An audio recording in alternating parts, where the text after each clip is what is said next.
Hey everybody, my name is Minda Hartz and I'm your host of Secure the Seat Live. Every week we come to you talking about ways we can secure our seat and center ourselves. I'm so happy that you're here with us because you could be anywhere in the world right now and you're here with us. And so I don't take that lightly. How was your weekend? Let us know how your weekend was. I'm gonna let you know that I actually went to bed at 8:30 last night and it's the biggest flex that I could probably give for the rest of the week because I was tired, and you know how you're just tired and there's not much more you could do, say? You just like, I watched Insecure, I cut the TV off, and I brushed my teeth and got to bed. I was just so tired. The only thing I could do was grab Boston and be like, it's bedtime. That was it. But I feel so refreshed. The one thing that I want to ask you today is what is a word that you're going to manifest this week for yourself? What is something that you're thinking about that you're manifesting? My word for the week is ease. I just want to, nothing too difficult, right? Just want to be roadblock free, just easing my way into the week. And so ease is my word for the week. I would love for you to put it in the chat. What's your word this week? What word are you holding on to on those moments where you're feeling like, oh, I don't know if I can make it through the day? You're going to hold on to that word. So again, mine is ease. Would love to know what your word is. Today's show is going to be short and sweet. We're going to talk about mourning a career loss or mourning a job. I wanted to talk to you a little bit more about my current book that's out there in the world. It's called Right Within, How to Heal from Racial Trauma in the Workplace. If you hadn't read my first book, it's called The Memo, What Women of Color Need to Know to Secure a Seat at the Table. And so this is my second book, and this talks about the racial trauma that many of us have experienced in the workplace. And sometimes we've normalized that trauma. We don't even know that we've been holding on to it or how it affects us or how we take that home, to the people that love us and how they don't get the best parts of ourselves because we've been so exposed and harmed to the racial trauma that is in many of our workplaces. And so we may not be able to control who gets an unconscious bias training or not, but we can control how we become right within. As Lauren said, how you going to win if you ain't right within? Before I jump into a couple of points that I want to make about mourning a loss so that we can be right within, I want to shout out Shannon Cohen.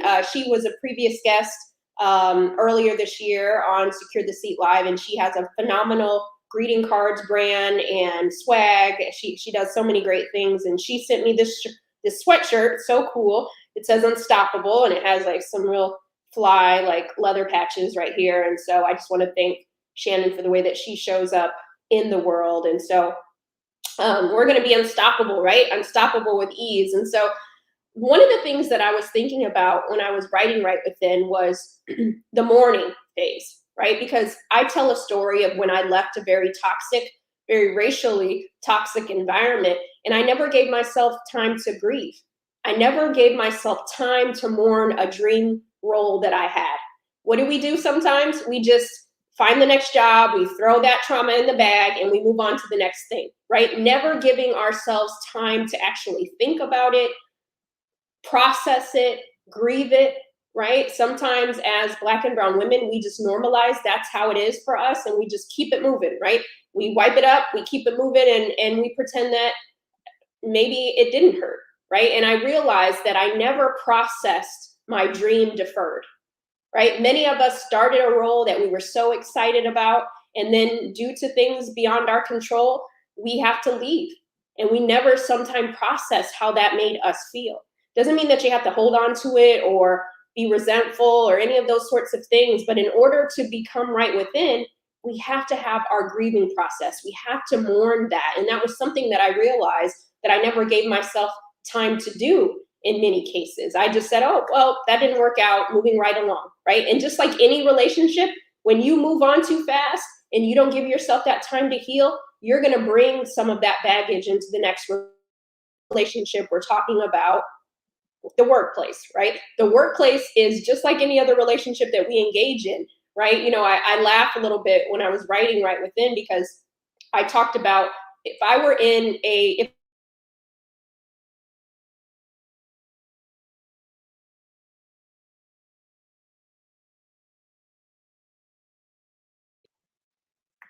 Sorry, we're having a little unstable internet here, so hopefully you can hear me.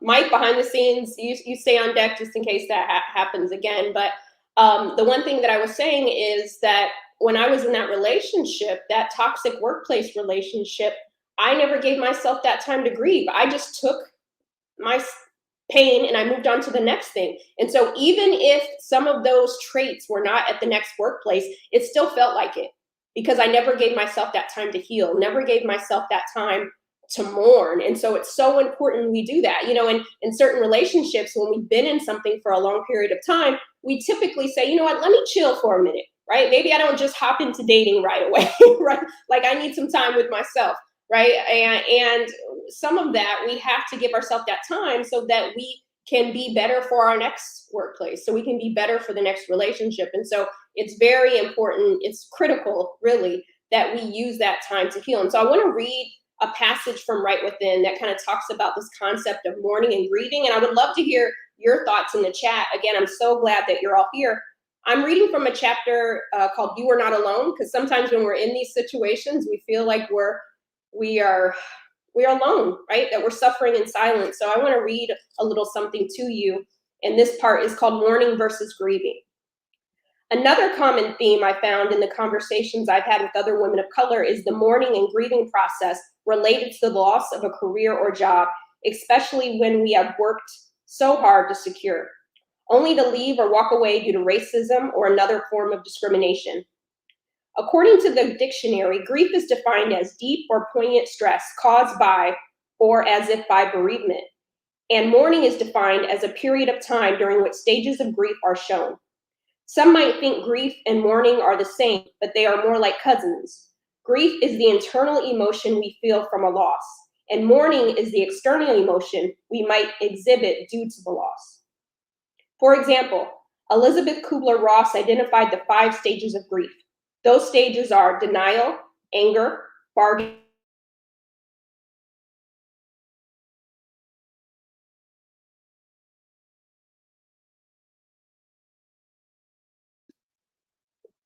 During our healing process, we might experience denial, anger, bargaining, depression, and acceptance. As I began to study more about grief and the role it plays in the healing process, I found that in order to heal, the grief we are experiencing at some point might turn into mourning. William Worden added on to Kubler-Ross's work and asked us to consider the 4 tasks of mourning to help us get to our finish line. Those 4 tasks are to accept the reality of the loss, to process the pain of grief, to adjust to a world without the deceased, and to find an enduring connection with the deceased in the midst of embarking on a new life. Worden's task of mourning primarily refers to the loss of a loved one, but I think we can use them while mourning the loss of a career too. I appreciate we have the language to process our pain and understand it's normal to grieve and mourn the loss of our career. We know that many of our ancestors weren't given the agency to name their pain or the time to process it.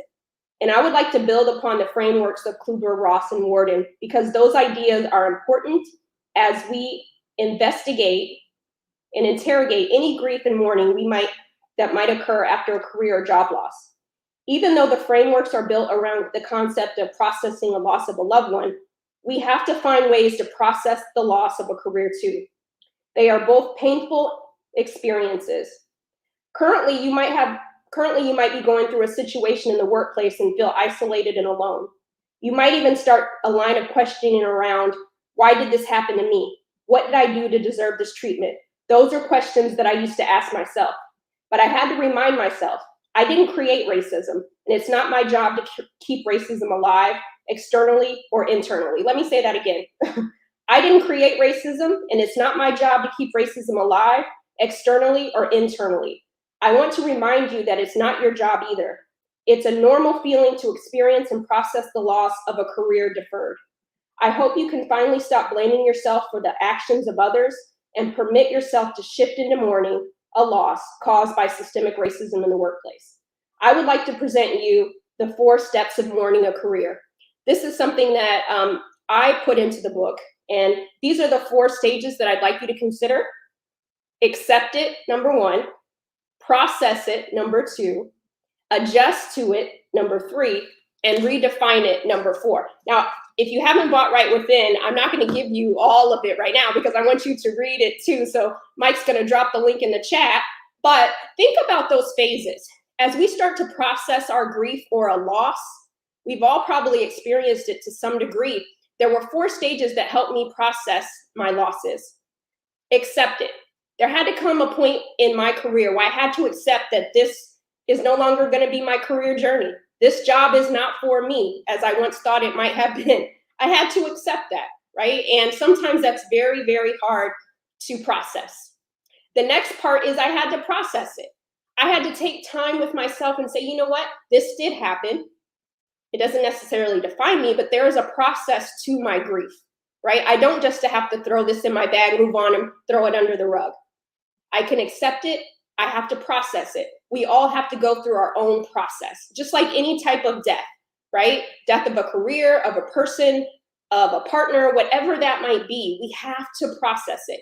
Part of being right within, we can't skip that process, whatever our healing process is. The next part is adjust to it.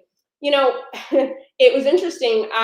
It took a long time for me to adjust not having that role because I had left one coast to another coast to take this quote unquote dream job that did not work out for me. I had to adjust to that. And people would ask me, oh, Minda, how's that job coming along? And I had left it. Okay. So I had to adjust to the type of conversations that were being had around it. I had to adjust to no longer being in that role. Right. And so there's, again, that those levels of the grieving process, the mourning, a career deferred. And then lastly, redefine it. Right. Yes, it was a loss, but my trauma, my story doesn't end in the trauma. I get to redefine it. No, I'm no longer there, but I've moved on to something else that's better for me, right? I don't owe anybody any explanations. I don't have to tell anyone the story if I don't feel comfortable, but I get to redefine the success, right? I used to look at that last situation that I was in the workplace, and I used to let it define me.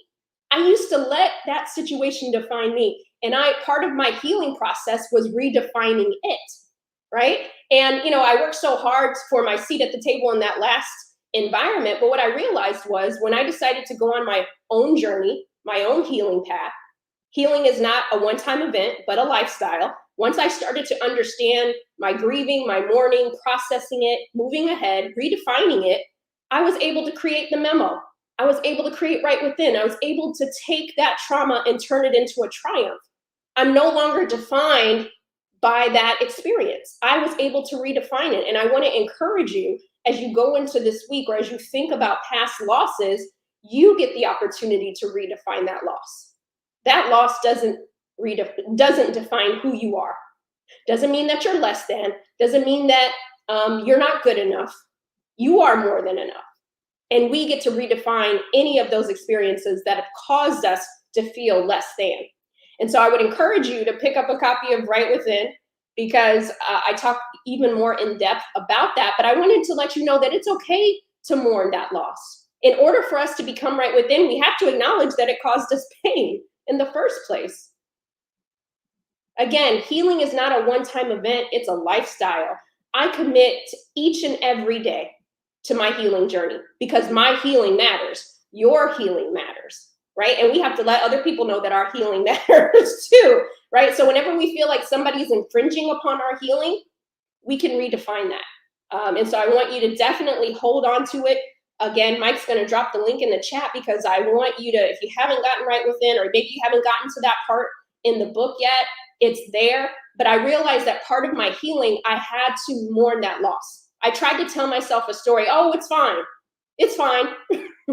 But actually, it was killing me softly, okay? And so it's really important that we understand that it's okay to grieve those losses. That was something we worked very hard for, but it doesn't define us. Our story doesn't end in the trauma. It's the rebirth. And you today get to accept that it happened, right? Not because any fault of your own. You can go through your process, whatever that is. My process was a lot of prayer and a lot of therapy. That was my process. It's still my process. I had to adjust to it. That's no longer my life, right? And sometimes we like to hold on to the past. I don't know if any of you have ever watched Napoleon Dynamite. And there's a character in there called Uncle Rico. And he was always holding on to the past, right? He was always living his high school days. And he was very much a fully grown male who had not played high school sports in a very long time, but he was still holding on to it. And even though we experience these losses, we have to adjust to it. We don't have to keep living in that state of trauma. And then again, we can redefine it. So I hope that you will think about what that looks like for you, because you deserve to be right within. The last thing that I want to say to you is I want to bring my partner in shine behind the scenes, Mike. I want to bring him to the stage because he's just going to give you a little affirmation, a little sauce on your week to help you continue moving forward. So without further ado, hey brother, how are you? I think you're on mute. It is a good day, Minda. It's a good day. Awesome. So as we're going into the week, Mike, just give us a little something to help us just continue on. We're nearing down just a few weeks left in this year, and I just want people to have a little something they can hold on to as they're thinking about being right within. Give them a little something to fuel, as my other brother, Stephen Hart says, submission fuel. Give them a little something. Absolutely, Minda. What I want our viewers to understand that today is your day. Today is the moment to change everything you've been wanting to change, right? I think we wait for certain turning points. We wait for certain times. We wait for certain seasons, but stop looking at the past and start looking at the future. If you need to talk to your family, if you need to talk to a therapist, if you need to talk to a pastor or counselor, today is your day. Your journey for healing starts today. So I want to encourage everybody that the past is over. So you have to start to move on and start to get the help you need. And Minda, you charted some of the areas of help that you sought out and sought after.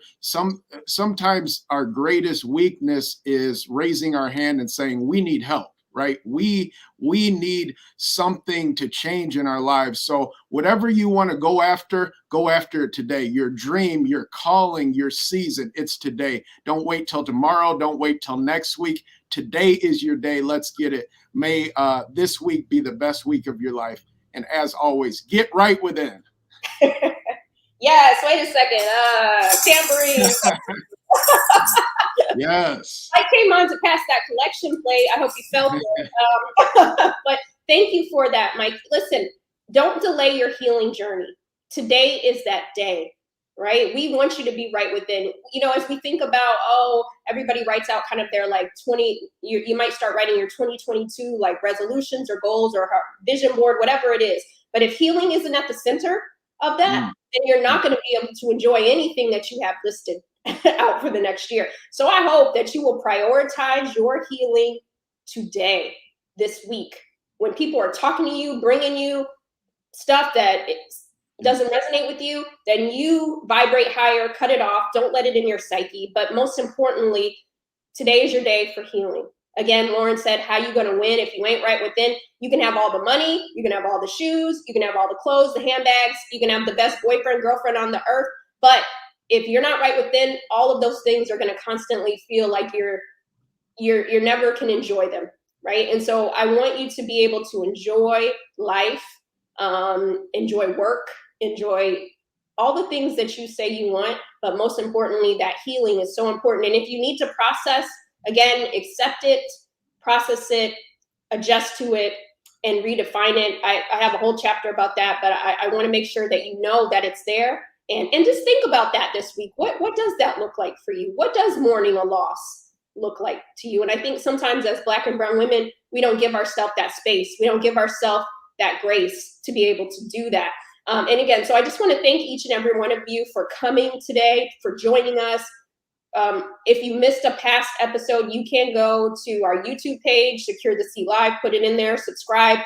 Every week, we have a great guest and great topics, so you can go back and look at that. Also, too, on December 20th will be our last show of the year, and we're going to have a great kickoff Christmas or a holiday party, because not everybody celebrates Christmas in the ways in which we do, but a holiday party. We're going to give away some tambourines, because, we had a whole year of tambourine moments from our guests. And so We want you to have some tambourines for next season, so you can have some. So we're going to give those away. We're going to have some other fun things planned, but that's December 20th is our last show of the year until the new year, and we have a great guest next week. Won't tell you too much about that yet. The last thing that I want to say, I am a lover of grits and rap lyrics. If you've ever watched the show in the past, I always ask my guests how they like their grits and what their favorite rap lyric is. Make no mistake that the only way to eat grits is with butter and salt, and sometimes shrimp, in my opinion. So anybody that puts sugar, we're going to pray for you. We're going to add you to the prayer list for next. I love grits with sugar. I love them. Mute him. Yes, salt always, every day. But my lyric for today that I want to share is Kendrick Lamar or Triblet, however you like, but it's "We Gonna Be All Right." Right? There's so much going on in the world today. If you look at what's going on in the world, it will have you feeling not right within, right? But I'm here to tell you that we gonna be all right, all right? And so take that energy with you because we're prioritizing our healing. And I always ask my guests, what is one thing that you would do to leave the workplace better than we found it? And actually, I'm gonna ask you that question, the audience. What is one thing that you would do to make the workplace better than we found it? And then as you type that in the chat, we're going to share a couple of those because we want to make these workplaces better. What point of it is securing our seat if we're not making the table better? What is the point, right? So let's definitely make sure. So Mike, let's take a look at the chat. The question is, what's one bit of advice on how we can make the workplace better than we found it? While we're waiting on some of our friends and squad members in the chat to put their answers, Mike, what's one thing that you would suggest on how we can make the workplace better? I think we have to plant the seeds of greatness. I think it starts with speaking up. You don't know what you're doing when you speak up for yourself. You may think you're doing something by just accepting scraps from everybody, accepting lesser than roles, not speaking up when you don't get the promotion that you deserve. But you speak up. You gotta go in your boss's office, have the conversations you need to have. Speak up for yourself.